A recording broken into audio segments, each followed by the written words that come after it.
Welcome or welcome back to our channel. In this video, we'll be taking you through our day where we do our favorite things in Santorini.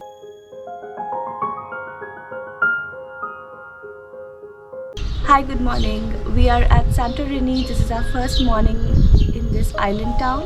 We are heading out to explore the city during sunrise. We arrived in Santorini yesterday early evening, checked into our accommodation, rented a scooter which we'll be using during our stay in the island, walked around Ia and enjoyed a sumptuous dinner. If you'd like to know details of how we rented a scooter and our first evening experience in Ia, I'll add a link to that video in the description box below. Our day starts early when we are in a tourist hotspot like Santorini. One of our favorite thing to do is walk around the place during golden hour in the morning for best view of the place without crowd. Like this morning in Ia where we had almost the entire alleyways to ourselves. Santorini, also known as Tira, is a stunning Greek island located in the southern Aegean Sea. It's known for its unique geological features, rich history, picturesque villages and breathtaking sunsets. Santorini was formed by a massive volcanic eruption around 3,600 years ago, resulting in the collapse of the center of the island and creation of a large caldera. The eruption is believed to have been one of the most powerful volcanic events in the recorded history. Like us, if you always wondered what is with the white and blue color scheme of Santorini's buildings, here's what you'd like to know.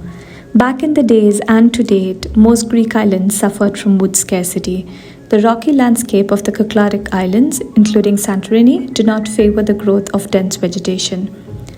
Most houses were built out of stone, mud and volcanic cement, which had a darker color in general.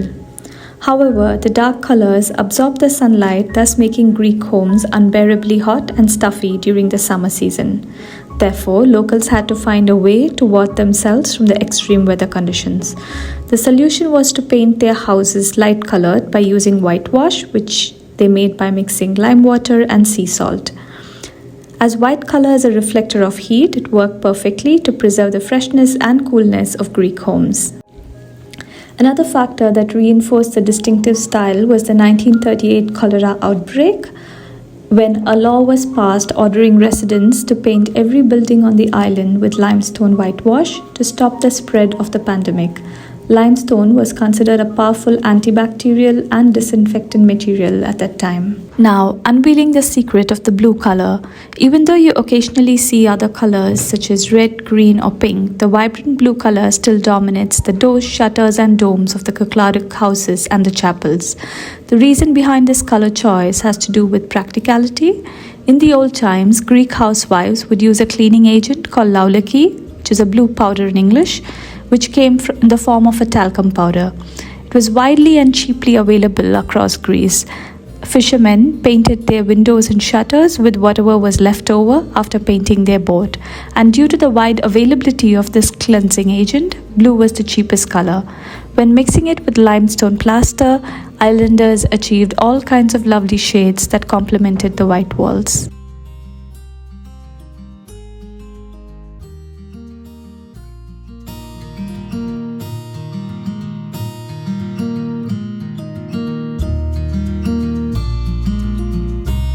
Donkeys have historically played an important role in transportation on the island due to the steep, narrow pathways in some villages. Although their use have diminished over time, you can still find them in certain areas where they offer rides to tourists.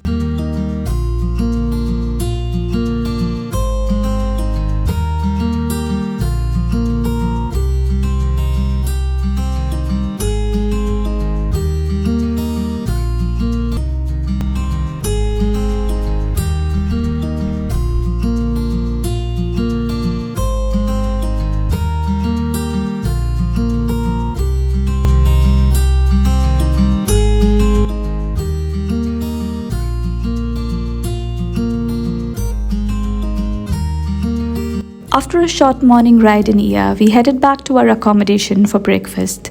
Each morning, we were brought freshly made breakfast to our room, which is laid out well.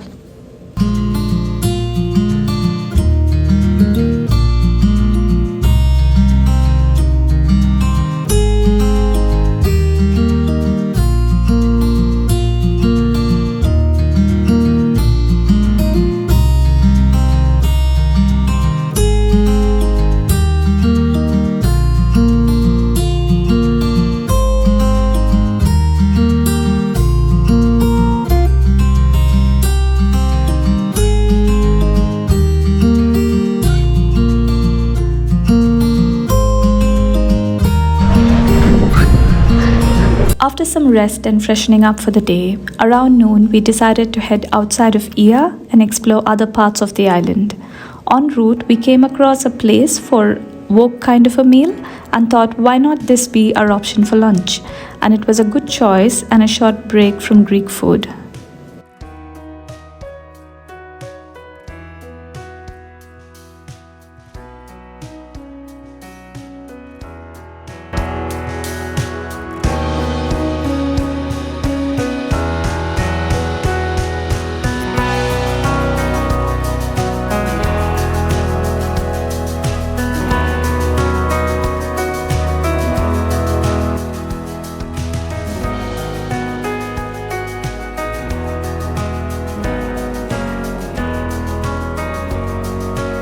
From here, our next stop was at Kamari Beach, a black sand beach with stunning blue waters.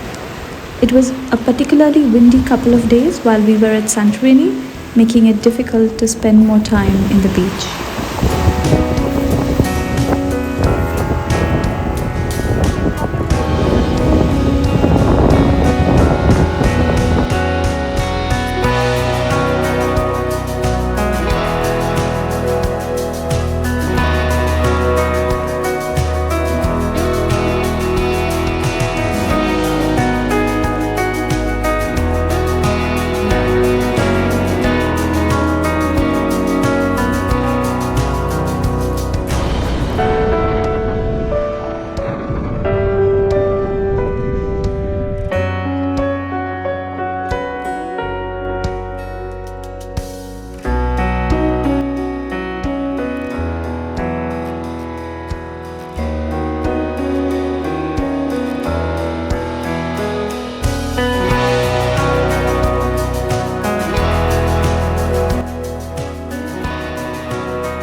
While walking back to our bike spot, we came across a pastry shop, Patisserie Medevio, in the main alleyway with regional pastry options.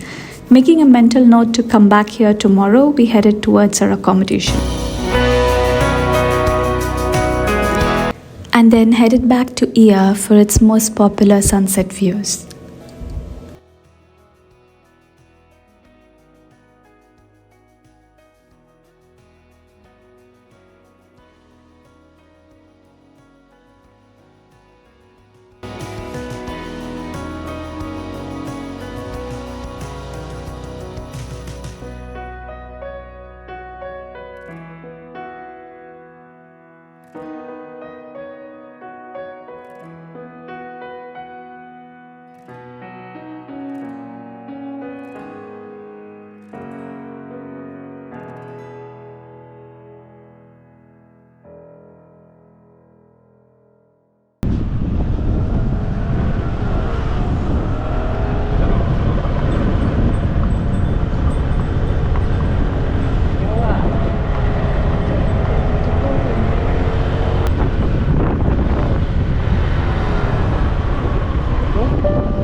Near the beach, we came across a traditional Greek bakery where we made a pit stop and then headed to a nearby souvenir shop selling cute handmade souvenirs.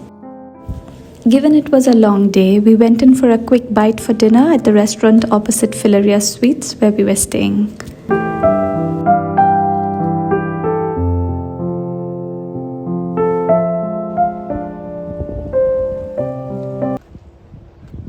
The next morning, our original plan was to do the popular hike between Ia and Fira. It's a 10-kilometer walk which takes about 3 to 5 hours. We did this the last time we were in Santorini and thoroughly enjoyed the views along the Aegean Sea and walking along pathways filled with wildflowers. While we started with the hike, given the wind condition today, it made it less possible for us to go the distance. But highly recommend doing this as you'll be walking with a view of the sea, caldera, and via the many towns in Santorini.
We took a scooter ride to Immerovigli as it's one of the other popular towns along with Fira and Ia. Skaros Rock is a large rock that extends into the caldera on the northwestern part of Santorini. It was created through volcanic activity, most probably an eruption dating back to 68,000 BC, and was shaped by tens of thousands of years of erosion and a series of violent earthquakes. However, Skaros Rock is not only geologically fascinating but also holds historical significance. On this rocky headland located below Immerovigli, the oldest and most important castelli, which means fortress, was built back in the 15th century, which served to protect residents from the hurdles of pirates.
Our last sightseeing stop was at Ammoudi Bay in Ia. Ammoudi is a beautiful bay and a small port located 278 steps below Ia.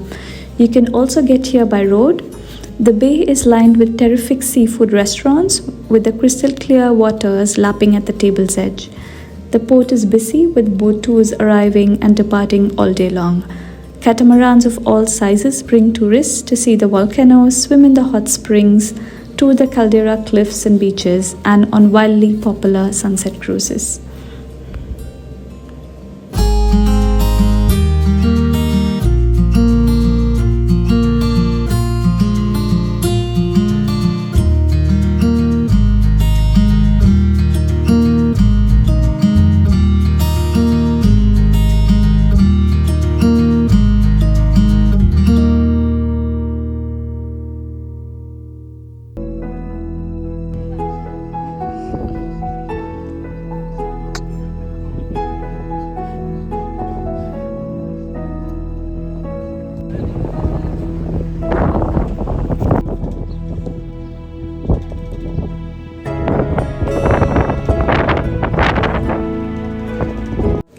We then headed over for a pastry break at Patisserie Meadowview, which we spotted yesterday, to enjoy a pastry and soak in the sunset Ia vibes, and watch the town become more lively with people flocking towards the sunset viewpoint.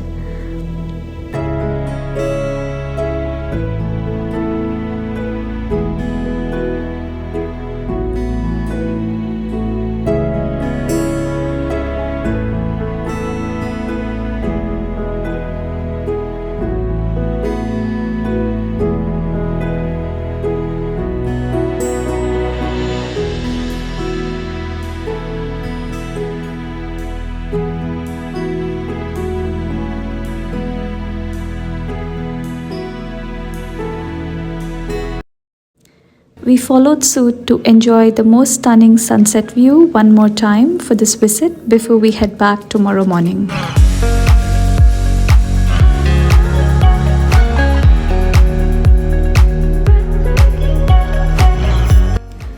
Hope you enjoyed watching this video. If you did, give it a like.